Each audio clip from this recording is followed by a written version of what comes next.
Estamos aqui para mais uma aula de biologia e o assunto de hoje são os ácidos nucleicos. Existem dois tipos de ácidos nucleicos, o DNA, que é o ácido desoxirribonucleico, e o RNA, que é o ácido ribonucleico. De acordo com as funções desses ácidos nas células animais e vegetais e também de bactérias, protozoários, é que eles acabam se especializando em ajudar o desenvolvimento da vida desses seres vivos. E para iniciar a nossa aula, observem a nossa pergunta.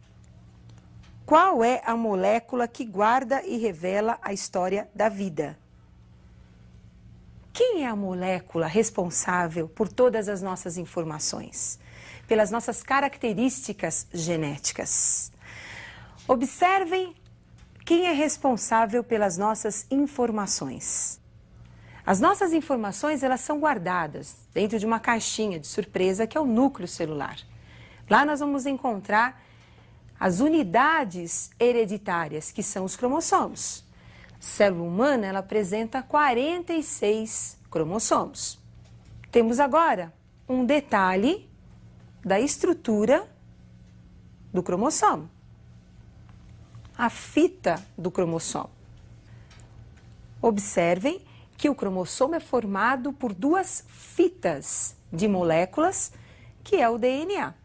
No DNA, nós vamos encontrar as nossas informações genéticas. Essa fita imensa apresenta em algumas partes um segmento restrito à informação genética que é o nosso gene. É ele que é responsável pela nossa hereditariedade. O DNA, então, é uma molécula formada por duas cadeias, como vocês observaram. São duas hélices, duas fitas, que são formadas por subunidades conhecidas como nucleotídeos. Quem são os nucleotídeos? São subunidades do DNA. Nós temos 4 tipos de nucleotídeos formando a molécula de DNA. Observem os tipos de nucleotídeos. Todo nucleotídeo tem um açúcar, que é a desoxirribose. Esse açúcar é formado por 5 carbonos, também conhecido como uma pentose. Ligado à molécula de açúcar, nós temos o fosfato. E ligado também à molécula de açúcar, nós temos a base nitrogenada, a adenina. Observem que nós temos os 4 nucleotídeos apresentados aí com fosfato, desoxirribose. O que muda de um nucleotídeo para o outro são as bases nitrogenadas. Então, nós temos a adenina, a guanina, a citosina e a timina.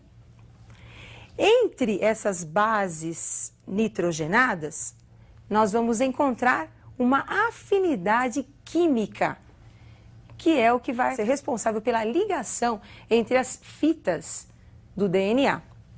Então, observem agora as duas fitas de DNA. Nós temos novamente o fosfato, a desoxirribose e ligado aí a timina, representado pela letra T. Observem que a timina realiza uma ligação, que nós chamamos de pontes de hidrogênio, com a outra base da outra cadeia, que é a adenina. Assim também como a guanina, uma outra base nitrogenada, acaba se ligando com a citosina. E assim, nós vamos observar que as ligações, as afinidades químicas vão se processando e vão sendo as responsáveis aí pelas ligações entre as bases. Então, pessoal, o DNA é formado por uma dupla cadeia de nucleotídeos. Vocês observaram, são 4 tipos de nucleotídeos. E eles acabam se ligando devido a uma afinidade química entre as bases nitrogenadas. Essas ligações nós conhecemos como pontes de hidrogênio entre as bases nitrogenadas. Agora, a partir do DNA, nós vamos produzir um outro ácido, que é o ácido ribonucleico. E é o ácido ribonucleico que vai desempenhar, vai executar as informações contidas no DNA. Observem como é que o RNA é produzido. O processo de produção do RNA é conhecido como transcrição. Então, nós temos aí 2 hélices de DNA. Estas 2 hélices sofrem um rompimento e, a partir desse rompimento, nós vamos encontrar a formação de uma nova fita, que é o RNA mensageiro. Essa nova fita formada é devido à presença de uma enzima chamada de RNA polimerase, que vai ser responsável pela organização dos nucleotídeos do RNA.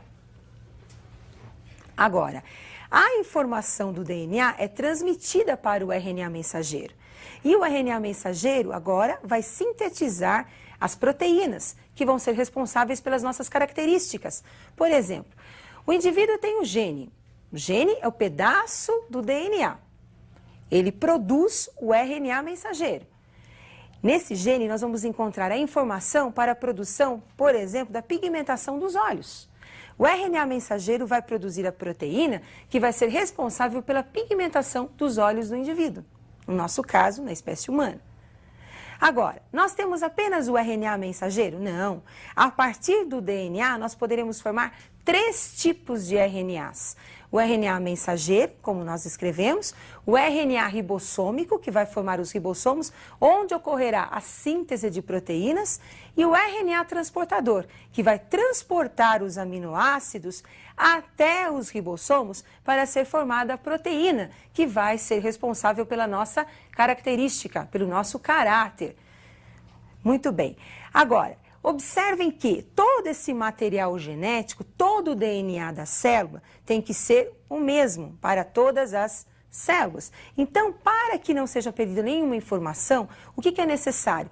Que essa informação do DNA passe por um processo de duplicação. Esse processo nós chamamos de replicação.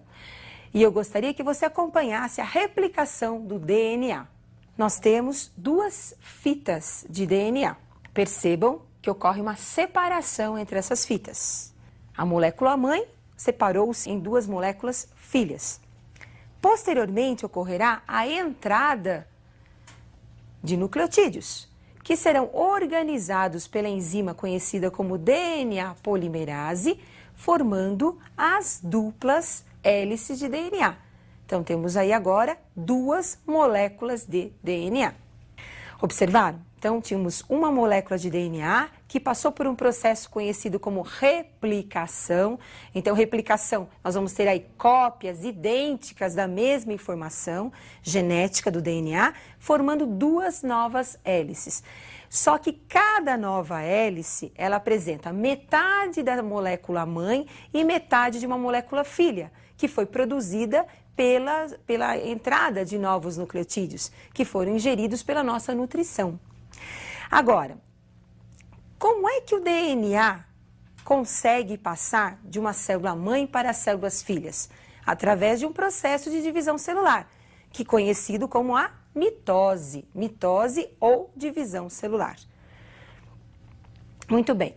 Agora eu gostaria que vocês acompanhassem algumas diferenças importantes entre DNA e o RNA.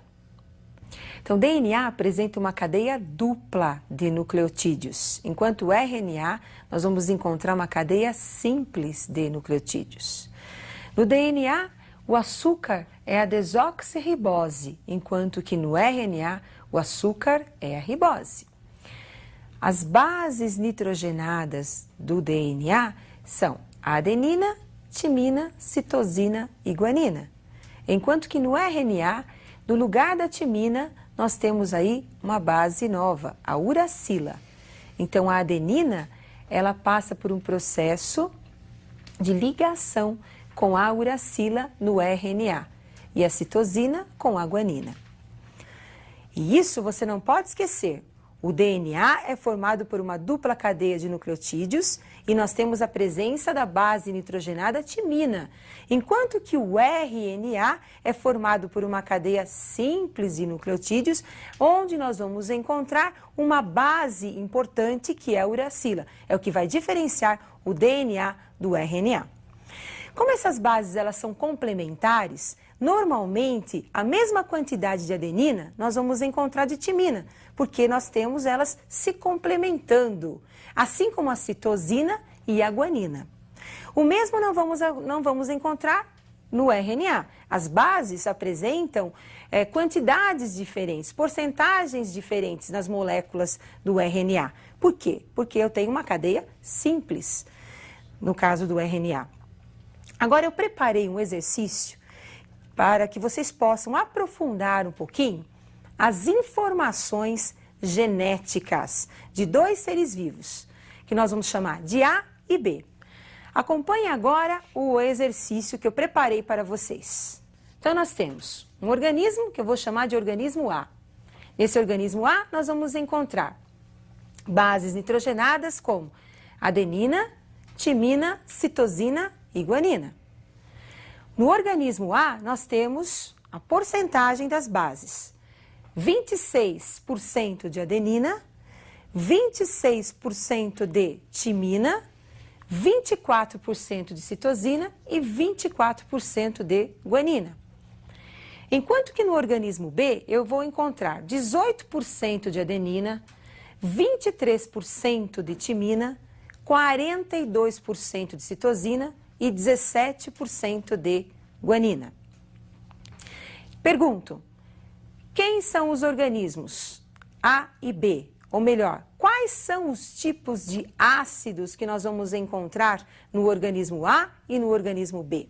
Percebam, no organismo A eu tenho a mesma quantidade de adenina e timina, porque as bases são complementares.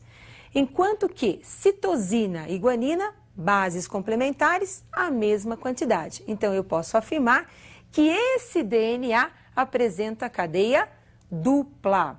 Enquanto que no organismo B, percebam, a quantidade de adenina é diferente da quantidade de timina. Eu tenho 18% de adenina e apenas 23% de timina.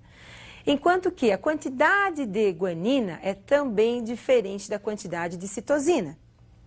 Percebam que essas diferenças permitem nós afirmarmos que o DNA em questão é de cadeia simples. Esse DNA citado, DNA de cadeia simples, é uma exceção, por isso que eu coloquei nesse exercício, para você não esquecer. Quem apresenta DNA de cadeia simples? Apenas os vírus. São os únicos seres vivos que apresentam uma cadeia simples de DNA. Então, isso é importante e você não pode esquecer. E eu aguardo vocês para a nossa próxima aula de Biologia.